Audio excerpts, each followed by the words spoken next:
तो target with PS Parihar channel में आपका स्वागत है। आज के इस वीडियो में हम बात करेंगे सबसे पहले एक बड़ी खबर की जल निगम भर्ती आजम खान वाली, उसकी बात करेंगे। उसके बाद में हम बात करेंगे सीटेट की और पीसीएस आरओ एआरओ की। तो वीडियो को जल्दी से लाइक कर दें, शेयर कर दें। जिन छात्रों ने चैनल को अभी भी सब्सक्राइब न किया हो तो जल्दी से सब्सक्राइब कर लें ताकि आप लोगों को इसी प्रकार की ऑथेंटिक अपडेट से सबसे पहले मिलती रहें। आगे बढ़ने से पहले एक सूचना उन विद्यार्थियों के लिए जो विद्यार्थी बिहार पीसीएस की तैयारी कर रहे हैं अथवा यूपी पीसीएस की तैयारी कर रहे हैं। वे सभी अभ्यर्थी बीपीएससी वाला यूपीपीएससी वाला प्लेटफॉर्म पर आकर के अपनी प्रिपरेशन पूरी कर सकते हैं। दीपावली में इस समय बहुत बड़ा ऑफर है। इनके जितने भी कोर्सेज हैं उनमें 88% तक की छूट दे दी गई है। यूपीपीएससी के जो बैचेज हैं उनमें 81% तक की छूट दी गई है। और यहाँ पर आपको वो सारी चीजें मिलती हैं जो प्रिपरेशन करने के लिए आवश्यक होती हैं, जैसे live classes, recorded videos, PDF सामग्री, डेली क्लास नोट्स और डाउट क्लियरिंग सेशन इत्यादि। यानी कोई भी डाउट हो आप लोग किसी भी समय क्लियर कर सकते हैं। कौन कौन से बैच चल रहे हैं उनको भी एक बार फिर से देख लीजिए। सक्षम 2.0 है ये फाउंडेशन कोर्स है 71वीं बीपीएससी के लिए। निपुण बैच यहाँ पर चल रहा है, प्रीलिम्स रैपिड रिवीजन है 17वीं बीपीएससी के जिसके लिए आवेदन चल रहे हैं। निर्माण बैच है यहाँ पर, यूनिटी इंटीग्रेटेड बैच है ये प्रीलिम्स और मेंस के लिए। रफ्तार रैपिड करंट अफेयर का प्रोग्राम है। यशवी बैच हिंदी माध्यम के विद्यार्थियों के लिए एकीकृत बैच है। इसी तरीके से 71वीं बीपीएससी के लिए हिंदी माध्यम का बैच प्रथम के नाम से है। बहुत सारे बैचेज हैं और यहाँ पर एक ऑफर तो ये है ही है। इसके अलावा भी अगर आप एक कोड लगा देंगे PSP 500 तो आप लोगों को 500 रुपए की और एक्स्ट्रा छूट मिल जाएगी। इसी तरीके से यूपीएससी के बारे में भी देख सकते हैं, 81% की छूट दी गई है केवल दीपावली में। और यहाँ पर नीचे यूपी पीसीएस के कौन कौन से बैच चल रहे हैं उनको भी आप देख सकते हैं। जैसे सर्व सक्षम एक बैच है, इंग्लिश बैच है जिनके टारगेट 2025 पीसीएस है। यूपी स्पेशल का भी यहाँ पर बैच चल रहा है पेपर 5 और 6 के लिए मेंस वाला। आरओ प्री और पीसीएस प्री की एक साथ तैयारी करनी है तो टेस्ट सीरीज का बैच चल रहा है, ऑनलाइन है। पीसीएस मेंस का बैच चल रहा है, मेंस की टेस्ट सीरीज चल रही है 24 की। यूनिटी इंटीग्रेटेड बैच भी यानी प्रीलिम्स और मेंस के लिए। यहाँ पर भी आप लोग कूपन कोड लगा सकते हैं PSP 500 और आप लोगों को 500 रुपए की एक्स्ट्रा छूट मिल जाएगी। ये जितने भी कोर्सेज आप देख रहे हैं इन सभी कोर्सेज की जो लिंक है वो मैंने डिस्क्रिप्शन बॉक्स और कमेंट बॉक्स दोनों जगह उपलब्ध करा दी है, तो आप लोग जाकर के इसे ज्वाइन कर सकते हैं। चलिए बात करते हैं जल निगम की भर्ती की, और जिसकी वजह से भी एक कारण है कि आजम खान जेल में है। और भर्तियां तो 2016 से यूपीएससी के द्वारा हुई थी, लेकिन आजम खान उस समय मिनी मुख्यमंत्री हुआ करते थे, कहा जाता था मीडिया के द्वारा, और उन्होंने कहा कि ये भर्ती हम करवाएंगे, हमको कुछ करना है। और अखिलेश यादव समाजवादी पार्टी की सरकार थी, उन्होंने उनको दे दिया था। और तब धांधली होती भी थी, अगर वहां से नहीं होती तो यूपीएससी से भी धांधलियां होती थी, आपको पता ही होगा। और अंदर से कापियां भरी जाती थी और वही हाल इस भर्ती में भी हुआ। हालांकि ये भर्ती यूपीएससी से नहीं हुई थी, आजम खान ने कहा था हम खुद करेंगे इसको, अपने ये उन्हीं की विभाग की भर्ती थी। और लगभग 1300 पदों की भर्ती थी, जिसमें से जेई के 853 पद थे, लिपिक के 335 पद थे, 117 पद यहाँ पर एई के थे, सहायक अभियंता की। और योगी सरकार आती है 2020 में ही इस भर्ती को रद्द कर देती है। रद्द इसलिए करती है कि इसमें व्यापक पैमाने पर धांधली हुई थी। लेकिन सबसे बड़ी बात यह थी कि इसमें लगभग 61,000 विद्यार्थियों ने आवेदन किया था और पद थे लगभग 1300, और जिसमें बहुत सारे ऐसे भी विद्यार्थी थे जो इसमें सम्मिलित नहीं थे, जो फेयर थी। तो वो विद्यार्थी कोर्ट चले गए। उनका कहना था कि हमारा क्या दोष है, आप कुछ भी जांच करा लीजिए, कहीं से भी जांच करा लीजिए। मामला single bench, double bench, supreme court से फिर हाई कोर्ट के लिए आदेश दिया गया। हालांकि सरकार ने एसआईटी बना दिया था, एसआईटी ने जांच भी किया था। इससे पहले मैं बता दूं कि एसआईटी ने जांच तो किया ही था, लेकिन ये परीक्षा एजेंसी कौन थी?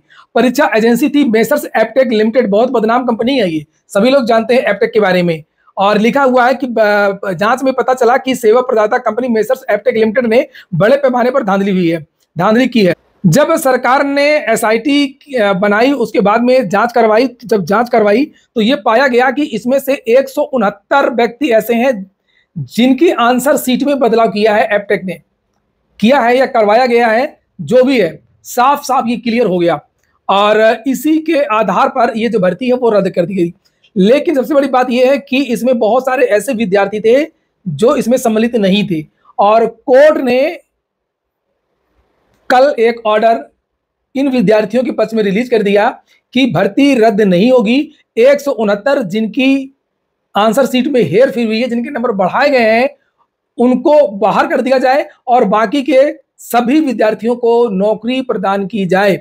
अब 169 तो क्लियर हो गया कि भर्ती में धांधली हुई। अच्छा, एक मिथ रहती है, एक मन में लोगों का रहता है कि जिस भर्ती में 10% धांधली होती है उसको रद्द कर दिया जाए। सुप्रीम कोर्ट का यह कहना है, ऐसा आपने भी सुना होगा, लेकिन ऐसा कहीं कुछ नहीं है। सुप्रीम कोर्ट, हाई कोर्ट, ये सब कहने के ऐसा कोई संविधान, कोई कानून नहीं है। सब अपना अपना जब मन आया वैसे बदलते हैं, वैसे ऑर्डर देते हैं। देखते हैं अपराध की गंभीरता कैसी है, प्रभावित कौन हो रहे हैं, जज की बेंच कैसी है, भी सभी को पता है कि बहुत सारी चीजें सरकार बदलती है तो चीजें बदलती हैं, जज बदलते हैं तो चीजें बदलती हैं। हाई कोर्ट में भी आप देखेंगे, सुप्रीम कोर्ट में भी आप देखेंगे, जब बेल एप्लीकेशन लोग डालते हैं तो वकील यही बोलते हैं कि अभी जज साहब सही नहीं है, बेंच सही नहीं है। अरे संविधान वही है, सब सीआरपीसी आरपीसी सब कुछ वही है, तो ये सब चीज़ें क्यों हो रही हैं? तो वही सब चीज़ें हैं। और तो 169 को हटा करके जो है नियुक्ति के लिए आदेश दे दिया गया है और बहुत सारे विद्यार्थियों को राहत दी गई है और इन विद्यार्थियों को बाहर किया गया है। अब ये है कि ये तो तय हो गया है कि आजम खान की मुश्किलें अब कम नहीं होंगी, क्योंकि ये तो क्लियर ही हो गया है कि 169 जो है वो इन्होंने गड़बड़ी की है। अब मैं दिखाता हूं आपको वो ऑर्डर। इसके पहले ये आज की न्यूज़ देख लीजिए उस ऑर्डर से संबंधित। लिखा हुआ है, हाईकोर्ट ने पलटा यूपी जल निगम के 1300 कर्मचारियों की भर्ती रद्द करने का फैसला। 169 दागी अभ्यर्थियों को बाहर कर अन्य कर्मचारियों को पुनर्नियुक्ति के आदेश। अच्छा, जिन्होंने ये काम किया था उनके खिलाफ तो कड़ी कार्रवाई करनी चाहिए, कड़ी कार्रवाई करनी चाहिए। हाई कोर्ट ने उत्तर प्रदेश जल निगम 2017 भर्ती में 1300 कर्मचारियों की नियुक्ति को 2020 में रद्द करने के फैसले को गलत बताया है। निर्देश दिए कि सभी रिट याचिकाकर्ता जो बेदाग हैं, जिनके में छेड़छाड़ नहीं हुई है, 169 उम्मीदवारों के अलावा जिन्होंने पैसा नहीं दिया है और जिन्होंने मेरिट सूची में स्थान पाया है, उन्हें तदनुसार अपने अपने संबंधित श्रेणियों में आने वाले पदों पर नियुक्तियां दी गई थी। उनके नियुक्ति आदेश इन याचिकाओं में निगम द्वारा पारित आदेशों को रद्द करने के परिणामस्वरूप बहाल हो गए हैं। ऐसे समस्त कर्मचारियों को अधिकतम 2 महीने की अवधि के भीतर उनके कार्यभार ग्रहण करने और तदनुसार वेतन का भुगतान सुनिश्चित करने की प्रक्रिया जल निगम द्वारा पूर्ण कराई जाए। ये ऑर्डर आ गया है, ये ऑर्डर है ये मेरे पास, ये जिसे आप लोग देख सकते हैं। अगर आपको देखना है तो ये मैं अपने टेलीग्राम चैनल पर डाल दूंगा, तो आप लोग जाकर के वहां से देख लीजिएगा। और क्या कहेंगे इस पूरे घटनाक्रम में आप लोग कमेंट बॉक्स में अवश्य बताएं। और इस ऑर्डर में पूरी प्रक्रिया के बारे में बताया गया है, कितने विद्यार्थी पास हुए थे, कितने विद्यार्थी की जो आंसर सीट उसमें बदला हुआ था, क्या क्या चीज़ें हुई थी, परीक्षा एजेंसी ने क्या क्या किया था, कौन कौन सम्मिलित था, सब सारी जो चीज़ों का इसमें जिक्र किया गया है। अगली सूचना है सीटेट एडमिट कार्ड। लिखा, सीटेट का एडमिट कार्ड दिसंबर के पहले सप्ताह में जारी करेगा और एडमिट कार्ड वेबसाइट पर जाकर प्रवेश पत्र डाउनलोड कर सकेंगे। हालांकि प्रवेश पत्र जारी करने को लेकर के बोर्ड ने अभी तक कोई आधिकारिक नोटिस जारी नहीं किया है। एग्जाम डेट पहले घोषित हो चुकी है, आप सभी को पता है, रिवाइज्ड एग्जाम डेट, और 14 दिसंबर को ये परीक्षा होनी है और लगभग 10-12 दिन पहले ही एडमिट कार्ड जारी करता है सीबीएसई। इसके बाद अगली जो सूचना है वो है आरओ की। पीसीएस के साथ में आरओ के भी पद बढ़ गए हैं।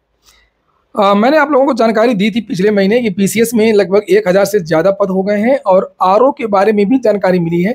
देखिए, आप लोगों को परेशानी तो बहुत हो रही है, चाहे वो पीसीएस के विद्यार्थी हों चाहे वो आरओ के विद्यार्थी हों। बहुत ज़्यादा तनाव में भी हैं विद्यार्थी। परीक्षा एक दिन में होगी या पोस्टपोन होगी या डबल शिफ्ट में होगी, बहुत सारी चीज़ें, ठीक है। लेकिन कुछ पॉजिटिव खबरें भी हैं आपके लिए। पॉजिटिव खबर जैसे पीसीएस में रिकॉर्ड तोड़ वैकेंसी, पिछले लगभग 20 साल में ऐसी वैकेंसी नहीं आई है। एक बार 2001 में आई थी एक बड़ी वैकेंसी।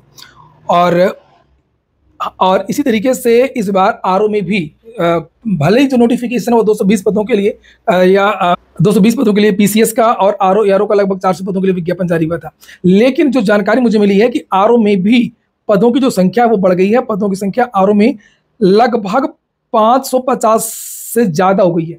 550 से ज़्यादा है आरओ की जो वैकेंसी आई थी। और केवल आरओ की ही अगर हम बात करें तो केवल आरओ की ही 450 से ज़्यादा पद हैं। 450 से ज़्यादा पद केवल आरओ के हैं। सचिवालय की कुछ और पोस्ट इस वैकेंसी में बढ़ गए हैं और सबसे ज़्यादा जो बेताब है लोग आरओ के लिए ही रहते हैं, और सचिवालय की पोस्ट के लिए। तो दोनों का सिलेबस लगभग बराबर है, पीसीएस और आरओ का, इसलिए आप लोग अपना पढ़ाई करिए, पॉजिटिव रहिए और डेट मिलेगी। जो चीज़ें आपके बस में वो आप करिए और सकारात्मक सोचिए। तो ये हो गया आज का वीडियो आपको अच्छा लगा हो, आपके काम का हो तो लाइक अवश्य कर दें। जिन छात्रों ने चैनल को सब्सक्राइब न किया हो सब्सक्राइब कर लें। पूरा वीडियो सुनने के लिए बहुत बहुत धन्यवाद।